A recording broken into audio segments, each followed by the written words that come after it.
Welcome to the East Asia by Rhoads Murphey chapter summary podcast at the Historian's Eye. Please subscribe, and if you'd like to be notified when new episodes appear, click the bell icon. Chapter 7, New Imperial Splendor in China, the Ming Dynasty. Part 1, Prelude. The Ming Dynasty was founded in 1368 after the expulsion of the Mongols. The period is distinguished by the move of the capital back north to Beijing after originally setting in Nanjing. Expansive development and use of the tributary system developed by the Song. A short period of unprecedented naval expeditions and economic growth. The Ming Dynasty followed a similar trajectory as previous dynasties. The second century resulted in increasing conservatism based in part by the success of the first century. It appears prosperity bred an inclination to return to Confucian values. The third century revealed an increasingly weakened government and a general administrative refusal to accept the need for change. The Ming Dynasty fell prey to the Manchus who took control of the capital, ending Ming rule in 1644. However, once in power, the Manchu-Qing dynasty consciously rested on the developments and practices of the Ming. Part 2, the founding of the Ming Dynasty. Mongol control of China had weakened dramatically by the early 1300s, and civil war erupted. Mongol power further weakened after a series of drought-induced famines in the north. These were interpreted as the loss of a mandate of heaven and further encouraged banditry and rebellion. Secret societies proliferated, supported by poor peasants, often using Buddhist rituals. One of them was the Red Turbans. Zhu Yuancheng, who lived from 1328 to 1398, was a rebel leader who set up a new government in Nanjing in 1356, and went on to capture Beijing in 1368. He proclaimed the Ming Dynasty. Hongwu, the rebel emperor. As emperor, Zhu Yuancheng took the title Hongwu, or Great Military Power. Having risen through domination of rival rebels, he distrusted the potential power of others. Therefore, he concentrated the administrative power of the emperor. In 1380, he abolished the Imperial Secretariat, which had previously been the main administrative body for the dynasties. He did use what was called Grand Secretaries to help with paperwork and provide basic administrative assistance. This later became known as the Grand Secretariat and acted as a cabinet. However, Hongwu primarily ruled as an autocratic emperor supervising everything and maintaining the power to make all decisions. He suppressed the power of the eunuchs, though they emerged influential in the later Ming. Conservative Confucians felt that Hongwu was too fearsome and lacked the benevolent Confucian ideal. He supported corporal punishment of officials, defying the Confucian principle that such punishment was only for the lower classes. Hongwu also stationed guard units around the empire and its frontier. Despite Confucian criticism, he developed important innovations in Chinese law, the impact of which lasted far longer than his reign. It continued to influence succeeding Ming emperors and was adopted by the later Qing dynasty. Hongwu also instituted greater state control of society down to the village level. By Hongwu's death, the Ming had succeeded in reoccupying territory within the Great Wall, eastern Xinjiang, Inner Mongolia, and southern Manchuria. Chinese control of outer areas did remain tenuous. Vietnam, Tibet, Korea, and Japan all had accepted tributary status. Hongwu built a magnificent capital in Nanjing, spurning Beijing as being far from trade routes and too closely associated with the Mongols. Yongle, who ruled from 1403 to 1424, became the third Ming emperor after defeating the second in a civil war. He moved the capital to Beijing and continued to build upon Hongwu's legacy as a powerful and competent administrator. His reign was defined by prosperity and further economic development in the south. The Ming tributary system. The traditional tributary system was expanded upon and made more formal under the Ming Dynasty. This system was based on the theory that China maintained political and cultural superiority, and that lesser states willingly accepted their supremacy and accepted it as a model for their own lands. Other states did recognize that they could benefit from their relationship with China. However, they also had a strong sense of pride in their own culture. Tributary status kept these states more or less safe from China's military strength and provided opportunities for trade. The requirement that emissaries paid respect to the emperor, or the Son of Heaven, by kneeling in front of him and performing kowtow, or banghead, and then presenting gifts.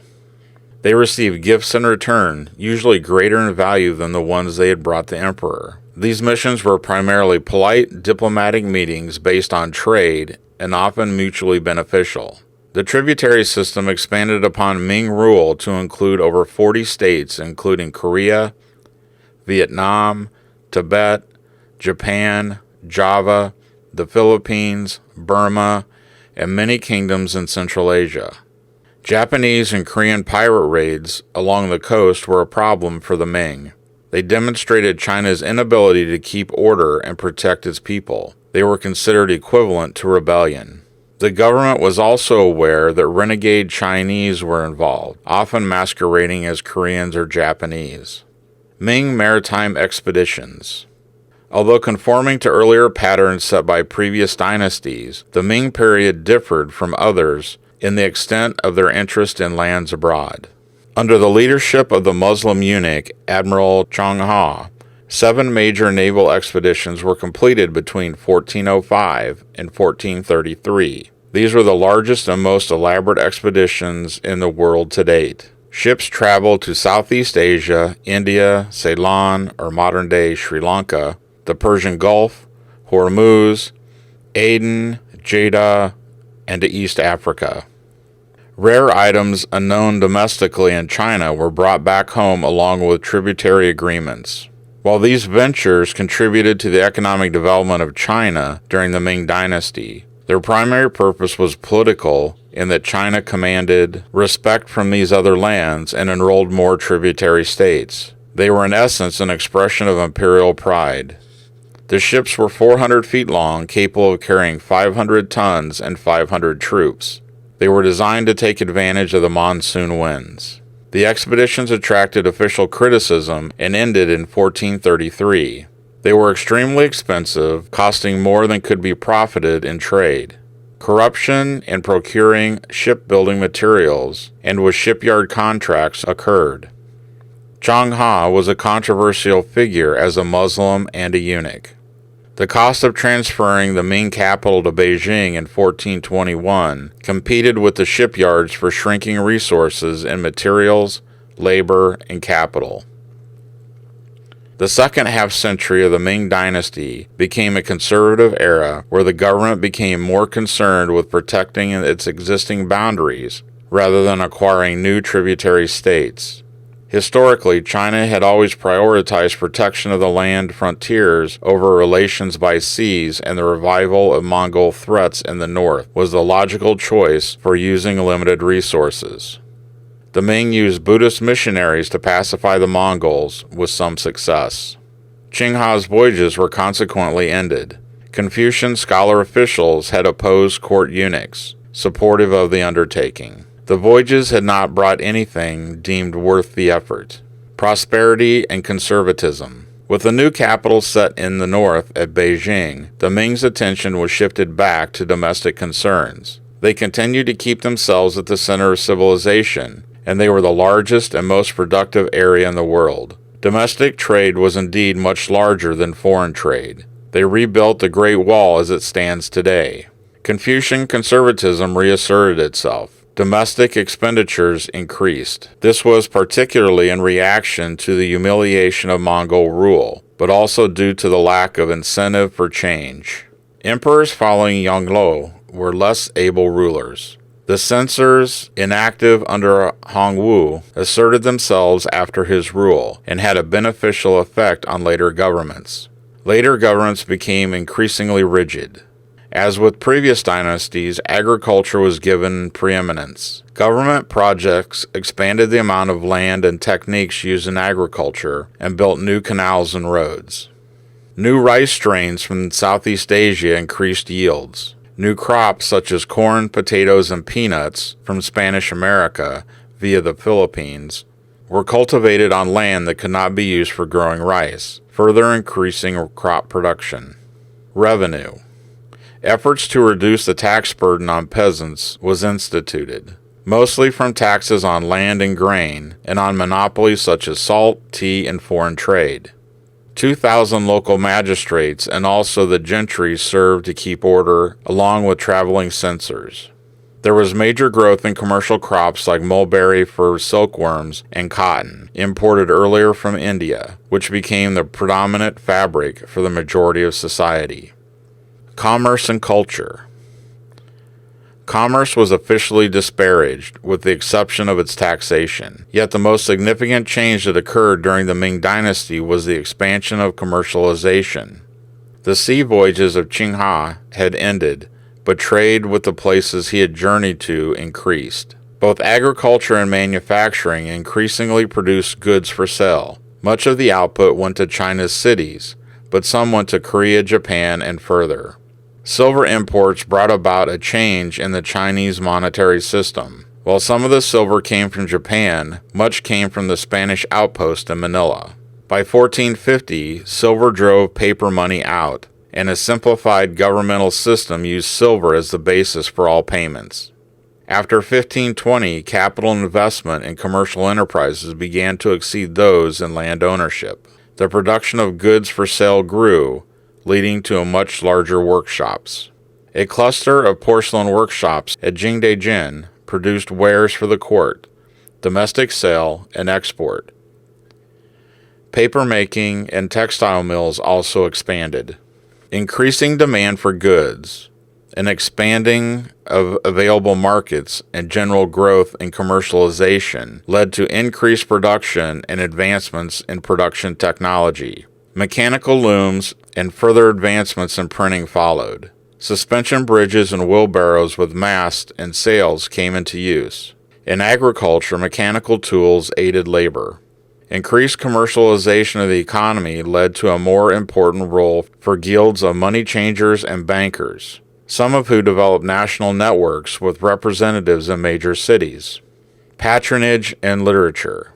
Wealthy merchants, as well as the gentry, provided patronage for literature and the arts. Painting was based on the Song aesthetic. This is the period of the well-known Ming porcelain, which was commonly decorated in blue and white patterns. It was heavily exported to the West. Yung Lo commissioned an encyclopedia authored by 3,000 scholars. Others followed, focusing on medicine, botany, ethics, art, and more. The Ming period marked important advances in the popular novel. Tales of romance and adventure became widespread and very popular with audiences. Water Margins was written at this time and tells a Robin Hood tale of bandits who steal for the good of the common people. The Golden Lotus, also written in this period, was a sometimes pornographic satire of the romantic and sexual escapades of a druggist. Popular culture.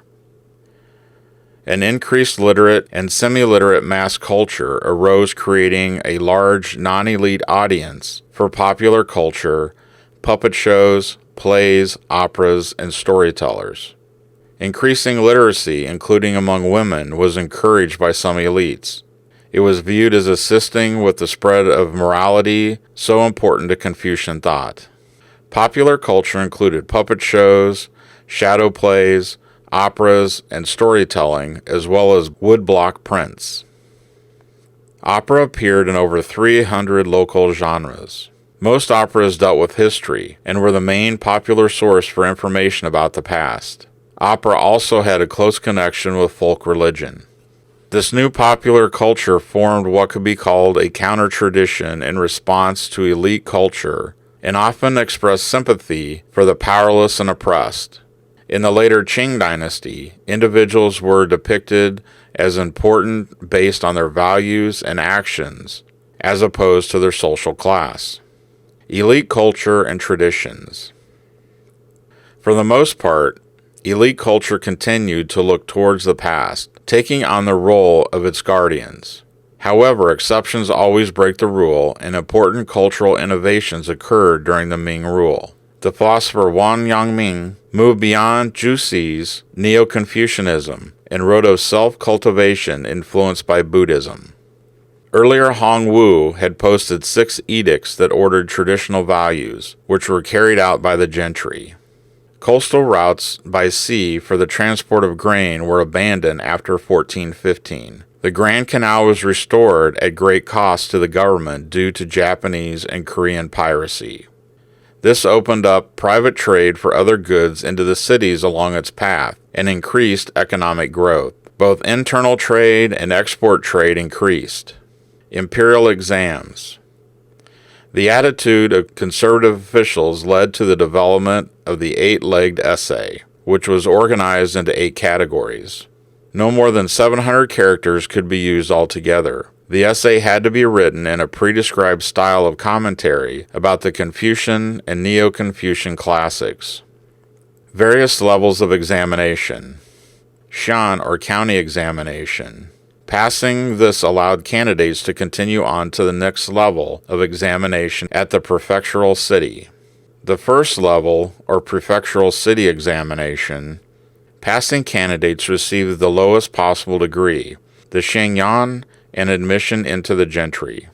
The second level, or provincial capital city examination, this section of the exam took several days to complete. Candidates would take the exam in individual walled cells and were provided with food and water. Only 1 in 100 passed and received the Jurin degree, as well as the opportunity continued to the next level of exams. The third level, or capital city examination.